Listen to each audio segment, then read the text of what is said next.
in truth, they did not really take me on because what I said was not true. They took me on more because what I said was painfully true and took them out of power. So it was more about trying to get back to you because you really are seen to be the reason why we lost power. So I'm not saying every single thing that said was perfectly accurate, but there were not things we said that you would call a lie. You could say maybe certain things could have been checked better. Basically, that's what so it was vendetta against you? Yeah, it was more like this is our time, payback time.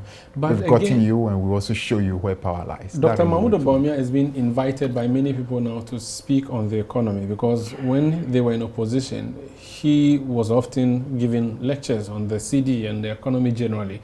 He's not speaking now. You have had the benefit of being in opposition, being in government and gone back to opposition. Do you agree that when you're in opposition, a lot of things are shrouded, but you use that shroudedness and make statements that sound emphatic, but which are in fact and indeed inaccurate? There's a little difference between being in error and deliberately lying. They are not the same thing. If you do not have all the truth, you can say certain things which constitute error. But you can actually decide to lie. And I think a lot of what Bawumia said in opposition were things that he was in a position to know, but he deliberately lied about it. How about in your case, the things that you admit now that you may not have completely spoken? Let me give you the typical case, for example, that the MPP thought they had against me.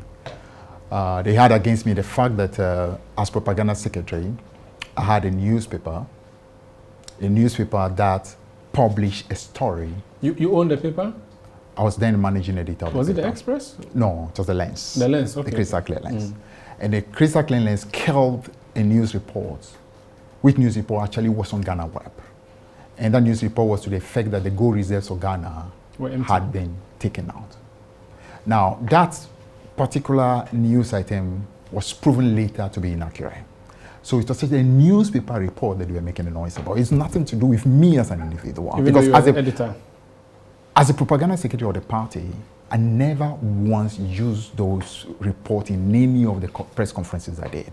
If I thought those reports were credible, I would have used them in press conferences. I would have used them in rallies. I never used them. So effectively, this was a desperation to basically hang on to a newspaper report. It's just like, for example, getting CNN making an error or CTFM making an error. And I'm sure as a news person, you know, there are times that your sources are wrong, and therefore you have to. So basically, that's what it was. It's different from deliberately going out there to deceive a country. Where, for example, you said that, you know what, we do not need to borrow. You know it's a lie.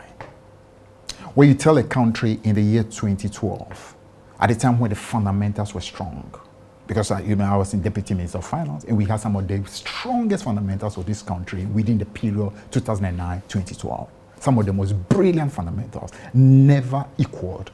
MPP in 6 years has not even come close to touching it. And then you had an individual go out there and said, when you do propaganda with the economy, the foreign exchange will expose you. He said this in 2012. He was definitely blatantly lying.